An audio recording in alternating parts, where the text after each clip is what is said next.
पार्वतीप्रियपुत्राय पूर्वा सन्ध्या प्रवर्तते। उत्तिष्ठ गजराजस्य कर्तव्यं लोकपालनम्। पार्वतीप्रियपुत्राय पूर्वा सन्ध्या प्रवर्तते। उत्तिष्ठ गजराजस्य कर्तव्यं लोकपालनम्। उत्तिष्ठोत्तिष्ठ विघ्नेश उत्तिष्ठ गणनायक। उत्तिष्ठ गिरिजापुत्र जगतां मङ्गलं कुरु। उत्तिष्ठोत्तिष्ठ विघ्नेश उत्तिष्ठ गणनायक। उत्तिष्ठ गिरिजापुत्र जगतां मङ्गलं कुरु। श्रीकाणिपाकवरसिद्धिविनायकत्वं प्रीत्याद्य जागृहि कुरु प्रियमङ्गलानि। त्रैलोक्यरक्षणकराणि महोज्ज्वलानि। श्रीमद्विनायक विभो तव सुप्रभातम्। श्रीमद्विहारपुरवास शिवात्मजाता कूपोद्भवाद्भुतविलास स्वयंभूमूर्ते। श्रीदेवशङ्खलिखिताश्रितपादपद्मा। श्रीमद्विनायक विभो तव सुप्रभातम्। श्रीनारिकेळवनशोभितपुष्टिगात्र क्षीराभिषिक्तशुभविग्रहतत्त्वमूर्ते। दिव्याङ्गमूषिकसुवाहनमोदरूपा। श्रीमद्विनायक विभो तव सुप्रभातम्। श्रीकाणिपाकवरभूतलवासतुष्ट हे आदिपूज्य अरुणारुणभानुतेज। प्राचीदिशाम्बरमिदं रविकान्तिनिष्ठम्। श्रीमद्विनायक विभो तव सुप्रभातम्। श्रीबाहुदा शुभतरङ्गसुबाहुदत्ता सुस्निग्धशीतलकणानपि सङ्गृहीत्य प्राभातवायुरिह यास्यति सेवनाय। श्रीमद्विनायक विभो तव सुप्रभातम्। गौरीकराम्बुजसुलालितदिव्यवक्त्र श्रीकण्ठमानसमुदाकरमोदरूपा। कैलासशैलशिखरस्थितबालभानो श्रीमद्गणेश्वर विभो तव सुप्रभातम्। दूर्वाङ्कुराणि जलजानि सुपुष्पकाणि बिल्वानि पूजनविधौ च सुसज्जितानि। नित्यार्चनोत्सुकमदोत्कटवारणास्य श्रीमद्गणेश्वर विभो तव सुप्रभातम्।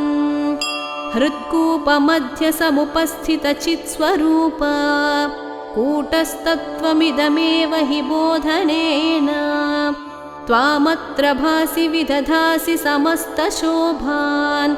श्रीमद्गणेश्वर विभो तव सुप्रभातम्। श्रीमुद्गलाख्यमुनिसन्नुतसच्चरित्र वासिष्ठगृत्समदमुख्यऋषीश्वरीड्या। वेदोक्तदेवगणमन्त्रगणाधिनाथा श्रीमद्गणेश्वर विभो तव सुप्रभातम्। ऋग्वेदकीर्तितगणाधिपज्येष्ठराजा त्वं ब्रह्मणस्पतिरिति प्रकटीकृतोऽसि।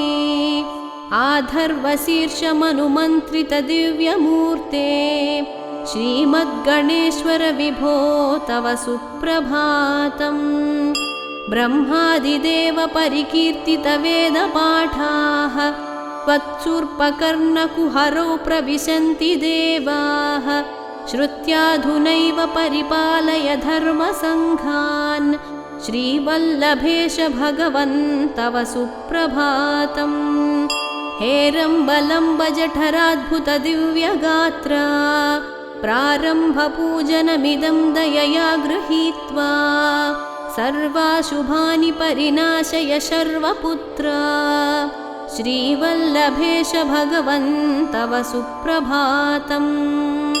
भानुदयेन न हि दृश्यति चन्द्रबिम्बम्। त्वत्पाददेशशशिरेव विभाति नित्यम्। सत्यस्वरूपनिगमागमसन्नुताङ्घ्रे श्रीवल्लभेश भगवन् तव सुप्रभातम् कालाग्निरुद्रसुतकालनियामकत्वं कालानुकूलफलदोऽसि कलामयोऽसि कल्याणकारककलाधरशेखरोऽसि श्रीवल्लभेश भगवन् तव सुप्रभातम् उग्रस्वरूपरिपुनाशक उग्रपुत्र सौम्योऽसि सोमविनुतोऽसि प्रशान्तरूप सर्वेश सर्वफलकारक शर्वमूर्ते श्रीवल्लभेश भगवन् तव सुप्रभातम् दारिद्र्यदुःखभयभञ्जन दक्ष स्वामिन् तारुण्यविग्रहधनादिफलप्रदायिन् लावण्यमञ्जुलकलान्वितरञ्जितास्य हे विघ्ननाथ भगवन् तव सुप्रभातम् गम्बीजतुष्टगणराजगकारपूज्य गान्धर्वगानपरिवर्तितनादमूर्ते गाङ्गेयगण्यगणिताधिककलास्वरूप श्रीमद्विनायक विभो तव सुप्रभातम् मूलादिचक्रनिलयाच्युतयोगमूर्ते त्वामादिदेवमनुचिन्त्य तरन्ति भक्ताः रागादिदोषपरिहारक वेदवेद्य हे विघ्ननाथ भगवन् तव सुप्रभातम् लक्ष्म्यादिशक्तियुतशक्तिगणेश्वरोऽसि दिव्याक्षरोऽसि शुभमन्त्रविराजितोऽसि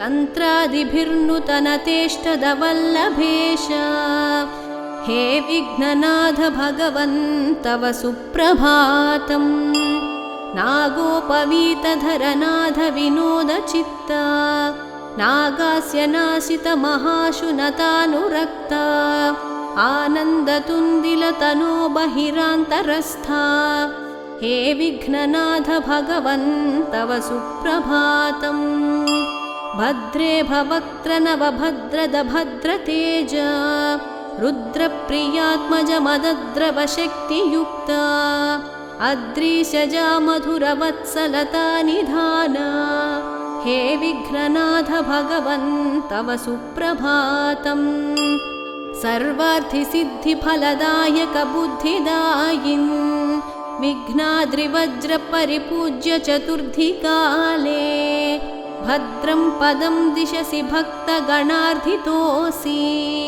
हे विघ्ननाथ भगवन् तव सुप्रभातम् बालादिभव्यबहुरूपधरोऽसि देव चिन्तामणिस्त्वमसि सर्वफलप्रदोऽसि त्वन्नाम दिव्यमणिरस्ति जगद्धिताय हे विघ्ननाथ भगवन् तव सुप्रभातम् हे काणिपाकगणराट् तव सुप्रभातम् ये मानवान् प्रतिदिनं प्रपठन्ति भक्त्या तानेकविंशतिकुलान् परिपालयत्वम् इत्थं वदन्ति विबुधाः करुणार्द्रचित्ताः।